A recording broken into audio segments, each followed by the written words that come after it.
Hi, welcome to EPCC Talks. I'm Dr. Amber Archuleta-Lucero. As always, my co-host, Claudia Chacon. And today, amazing show, like we always do. Today we have an amazing guest. As I mentioned, it is Miss Carol Wallace.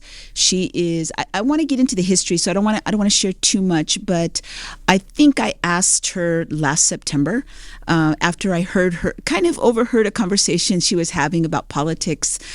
She is a retired teacher, administrator, currently still teaching, as well as the president of the League of Women Voters in El Paso, Texas. So we're lucky people here today. I get a chance and an opportunity.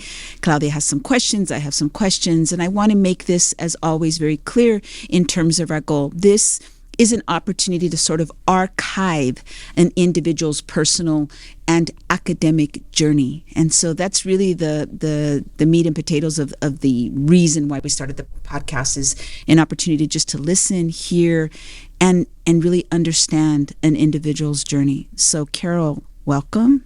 Well, thank you. It's an honor to be here. Well, like I said, I think I've talked to you, I don't know how many times, can you come on, since last September. So I have you here, and I'm so excited.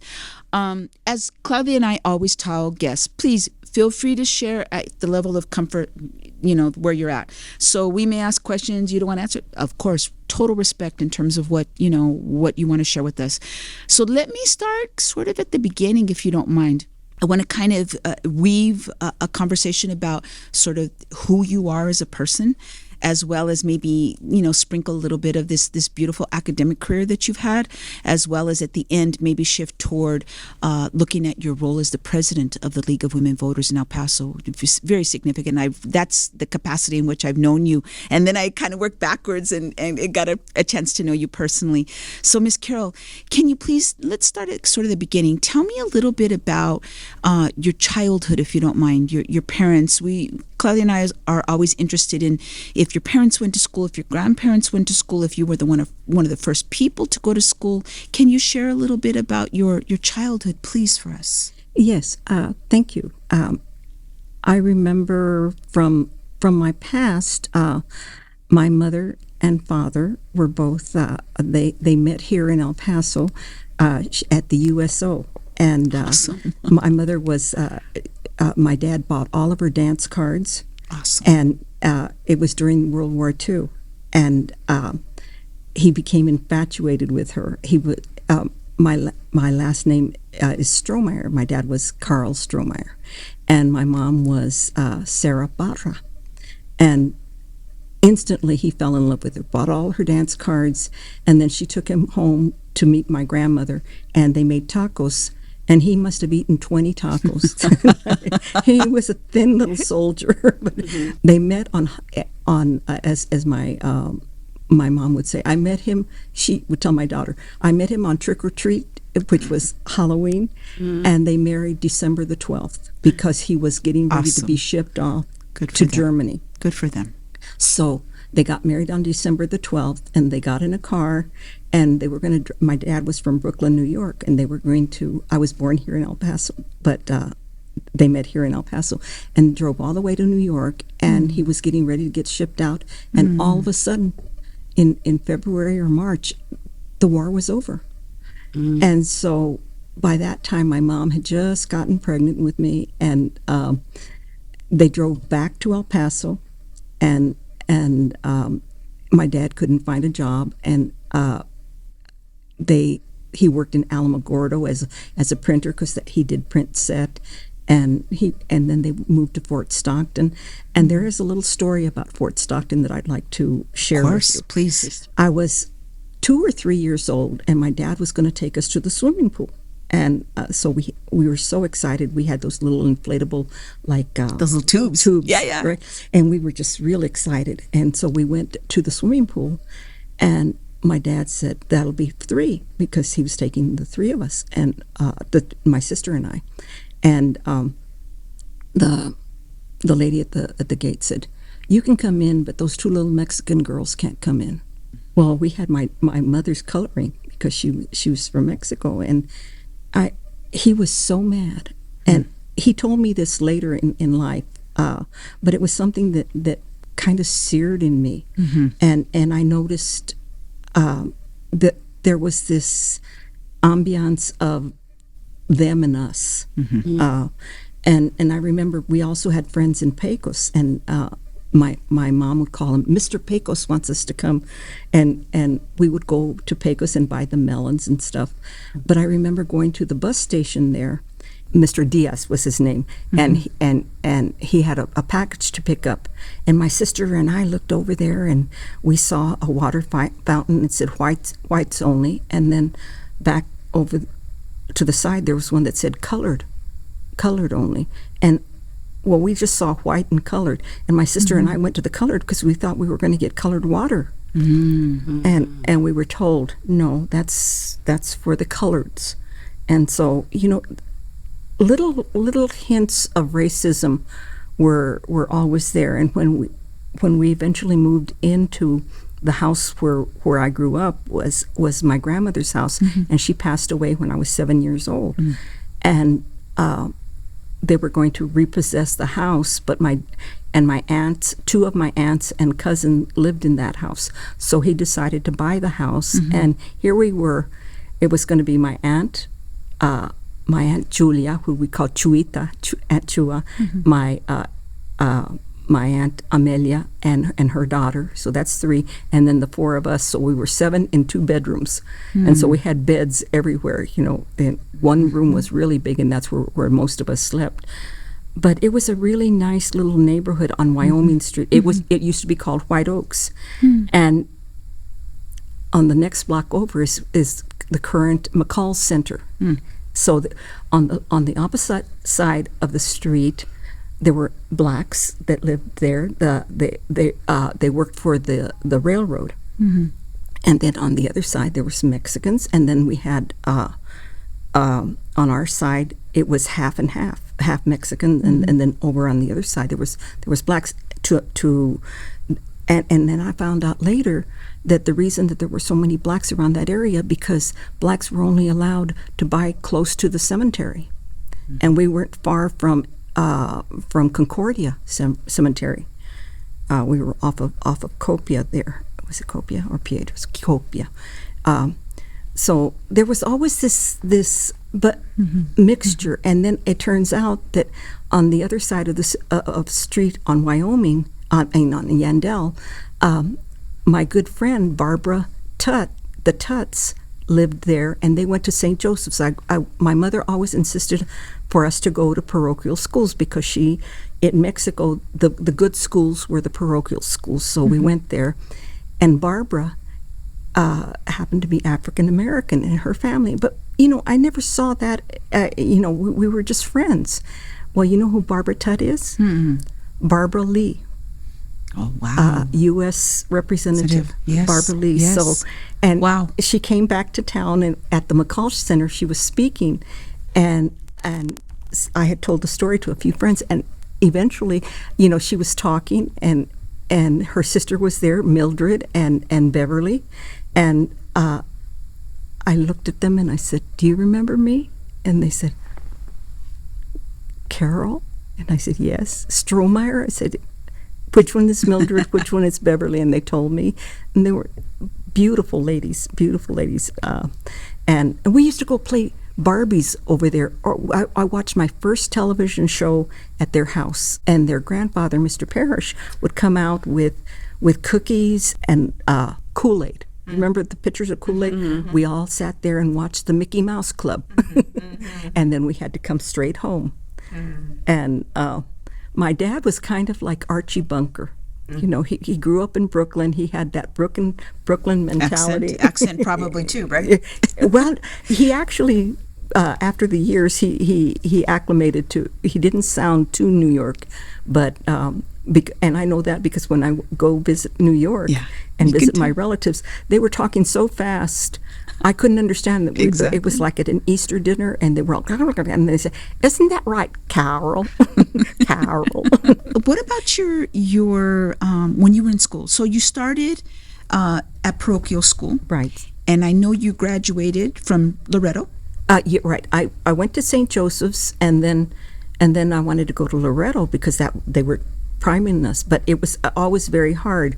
And my mother and my father grew up during the Depression, and they had to both work.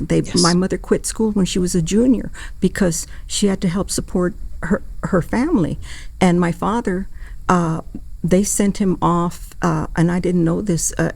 My dad is part German and part Jewish, but there was a lot of discrimination against Jews, and so I never knew I was Jewish until much later, till my aunt told me in New York. So I wanted to go to Loretto, and I remember we had to take an entrance test, and I passed it. And my mom said, well, it's going to be expensive, but we can do it. She was working. She had worked to help us through St. Joseph's, but now I had to work. And so I became a work study, and I had to work the first year or two. I cleaned classrooms. I swept a classroom, and I cleaned the boards and all of that. And I remember there was a group of us, and we were all the work study girls, and we would laugh, and we had the best time. But there was always that feeling of, we're not as good, or we're not. There's a difference between the rich and those that have, and this that don't have. And I remember then we started working at the library. My sister and I, and I worked there for 3 years, two and a half years in the library, and I learned how to catalog. I learned how to alphabetize all that good stuff. Back at those days they had cards, and we had alphabet cards, and I had to put the catalog cards in the right order. So I learned alphabetization skills really early. It was just preparing me all of these things, and if I hadn't worked there, I don't think those skills would have been there. And then I remember when my freshman year, Mr. Kerrigan, he had like carrot red hair, and he was my algebra teacher, and he was going around the room and wanted to know when each of us what we were going to do after we graduated. And everybody was going along, and he came to me and he said, and what are you going to be, Miss Strohmeyer? And I said, I'm going to be a secretary. And he looked at me and he says, no, you're not. You're going to go to college. You're a very bright young lady. And I looked at him. That's the first time I had ever thought, I was a freshman, that the word college had entered my mind. And so I remember thinking and thinking and thinking. So, and that's one of the gifts that I think that going to that school gave me, that with work, anything's a possibilty. Loretto wasn't that expensive. It was expensive, but with my mom and dad working, and I was working, and then eventually my sister came the year after, and she worked also. And so with hard work we went, and I was accepted out of college, out of high school, into Webster College. Nice. In St. Louis, Missouri. Nice. And it was a very, very good university, or college at the time, I think it was, and it was in Webster Groves, Missouri. But I remember it was very hard because I had to work at the library, and I had to take out a student loan. Yeah. And my parents didn't have much money, so they dropped me off at college, and I didn't get to go home until Christmas. Yeah, it's a long haul. Yes. That was a long haul, but I was fortunate to have my roommate invited me to Chicago to spend Thanksgiving with her, and then at Easter time, one of my suite mates, Joni Carey, invited me to her place, and he was a wealthy politician, and that was a very nice home. And Maureen, my roommate, they were more middle class, but higher middle class, because he was like the editor at Harper's Bazaar, I think it was. But still, they lived in a middle class neighborhood, and Joni lived in a huge mansion type place, or at least I thought it was a mansion. But that taught me some resilience. That taught me, you can't always have what you want, but but you can make the best of what you have. And I remember I didn't want to go back because I missed my parents and I missed my family, and I missed El Paso, and I almost quit college. And I remember my dad had gotten me a job at the El Paso Electric Company because he was there. He worked in the collections department, and I became like a part-time secretary. And I remember doing my typing skills were pretty good because they were preparing me to be a secretary. And I told, you know what, secretary worked out for me because I took typing and shorthand helped me take notes in college, and the typing helped me write my papers.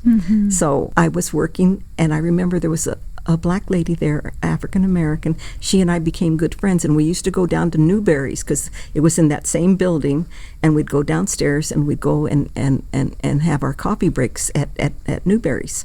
And I remember the little stools. My sister and I used to play with them when we were little and go downtown. But I was telling her, she says, "Are you going to go back to school, Carol?" And I said, "No, I'm thinking of getting a job full-time here." And she looked at me, she says, No,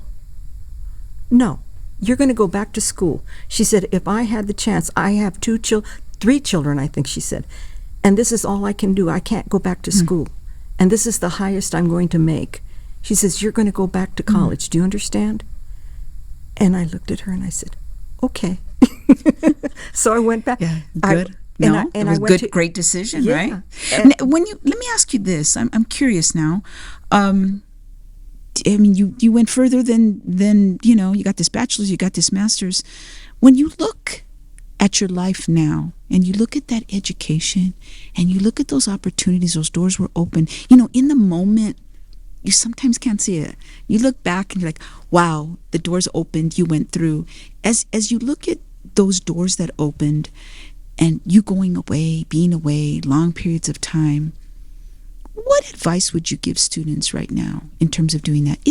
I think there's a fear of leaving home. El Paso is a beautiful, I always say, beautiful, sacred place for me. There's a fear of leaving. What advice would you tell people that are fearful, Miss Carol, of leaving El Paso, going to another school, even if it's NMSU? You're leaving. This is a sacred place for many of us to leave, and then where do you mentally get the strength, the courage, as you say, to just kind of go and be at another place, even if it's for a little while? Well, I wish I had gone back to St. Louis and finished my degree there, but I got enough of that taste that the world is a big world, and we can fit in it any time or any place as long as we're willing. And I remember one of the things that I did, I got out of school, I graduated and from UTEP. It was First Texas Western, and by the way, I tutored Willie Cager and Wee Willie Worsley, and they were the part of the national championship team. Yeah. I was a sophomore then, and then it became UTEP. By the time I graduated, I graduated from UTEP. But I remember thinking all the time that I didn't know what I was going to be. I wanted to be a writer, and I had a chance to work in an advertising agency. So I worked for about 2 or 3 weeks, but the person that was supposed to train me had gotten sick, and she couldn't be there. And the boss called me down, and he says, "Miss Strohmeyer, you don't have the skills you need to work in this agency." And I said, because I hadn't been trained. And so he fired me. And I remember crying and just driving down the freeway, going home. I lost my first job, and then my mom said, "Well, you can work as a teacher. You've got your education."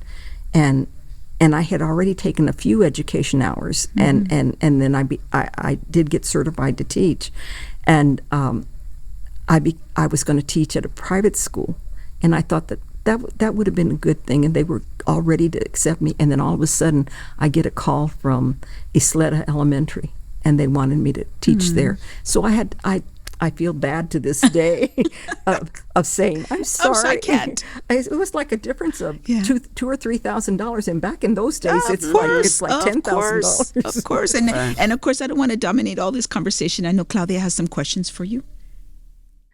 One of the things that I like about your story is that we've had several people here, students, sit where you're at.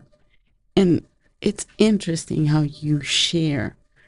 They're at that point in life that you speak about in the past, right? This is where I was in school. And prior to coming onto the podcast, you had mentioned that, it started with me being in my Volkswagen and with campaign pamphlets on the side. And it makes me, I can't help but think of these students that we've had here. And and we always ask them, one of our questions is like, how do you see yourself in the future? And of course, I mean, they're young. So there's this fear of, I don't know yet, but I feel inspired. What would your advice be to these students that we see constantly coming in our classroom? Because you're this person that is where they're at right now. You've already walked that path. So what advice would you give to them? Well, one of the things that I teach right now is reading. Okay. At the college.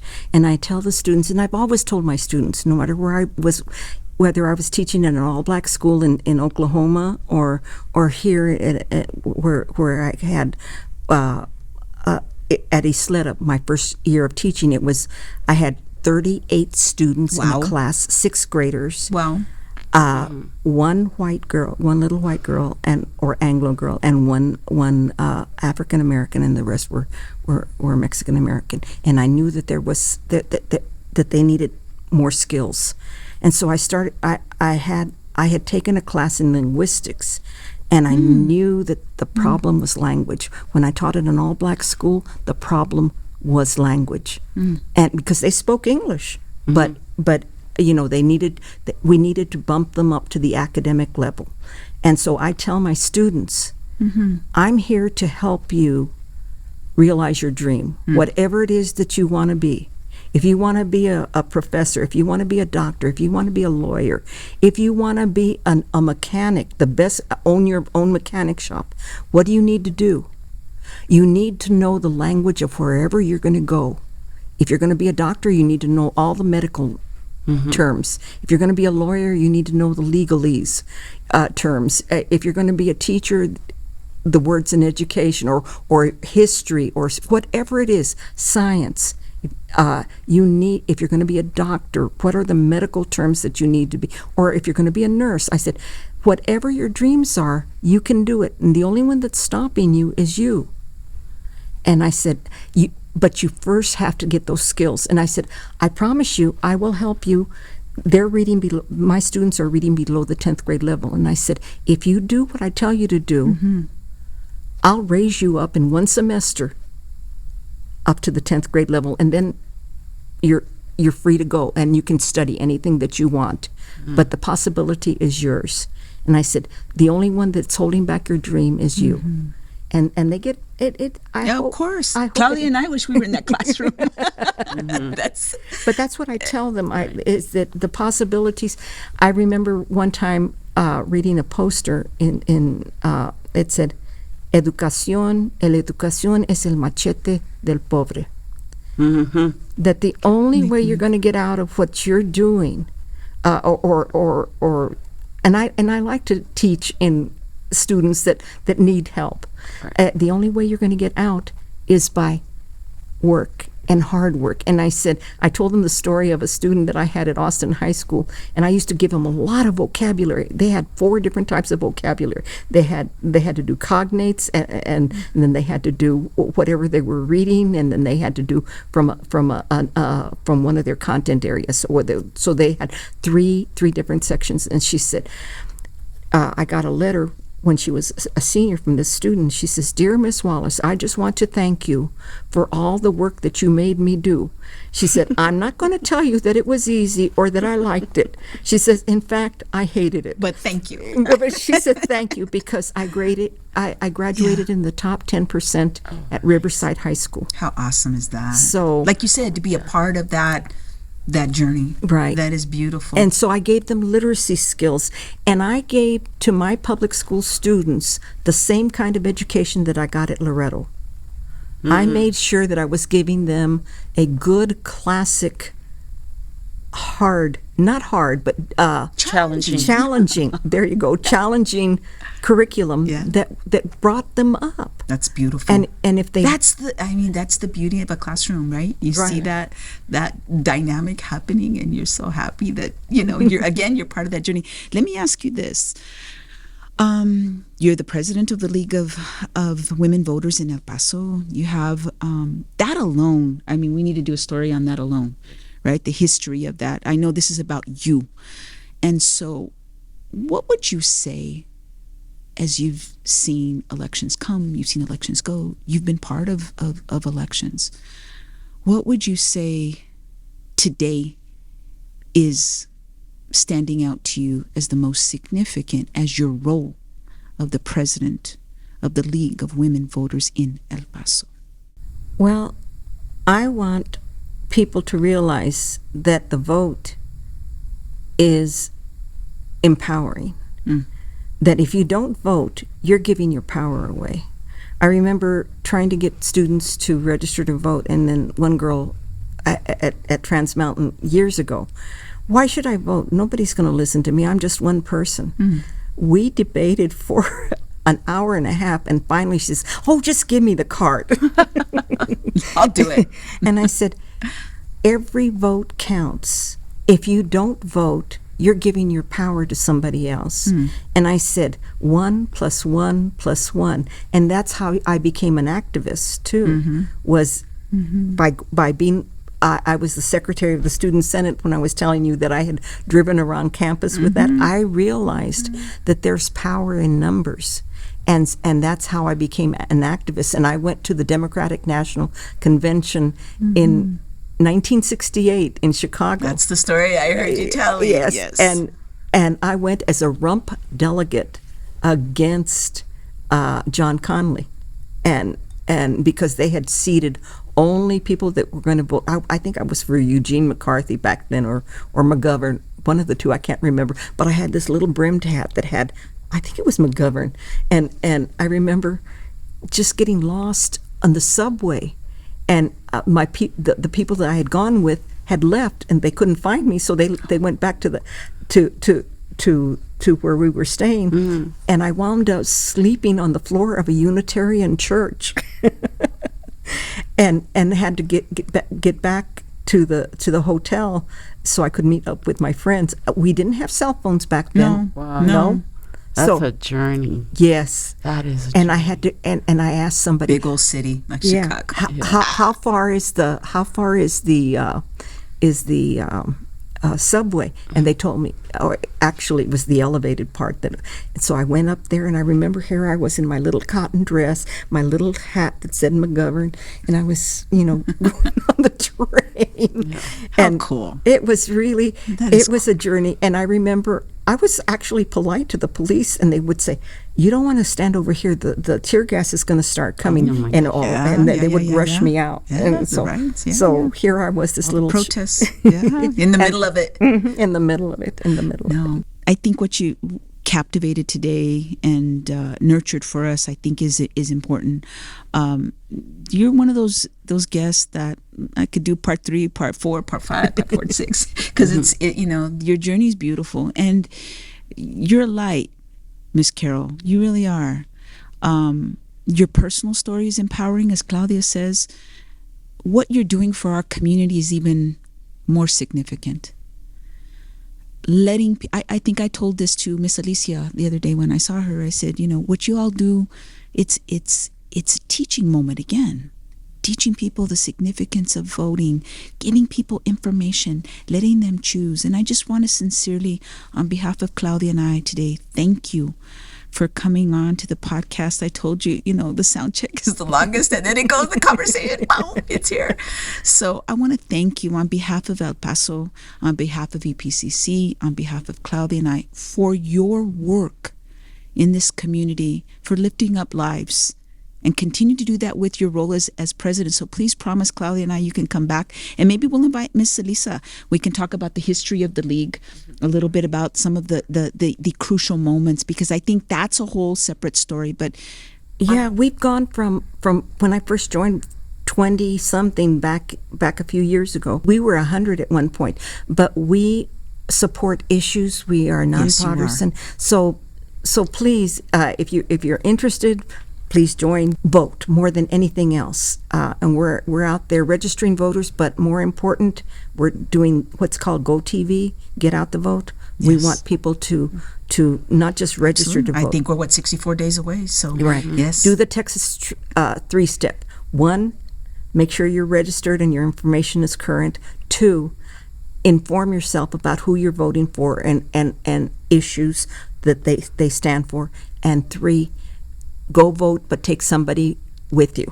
Awesome. Take at least 2, 3, 4. Take your neighbors, take your friends.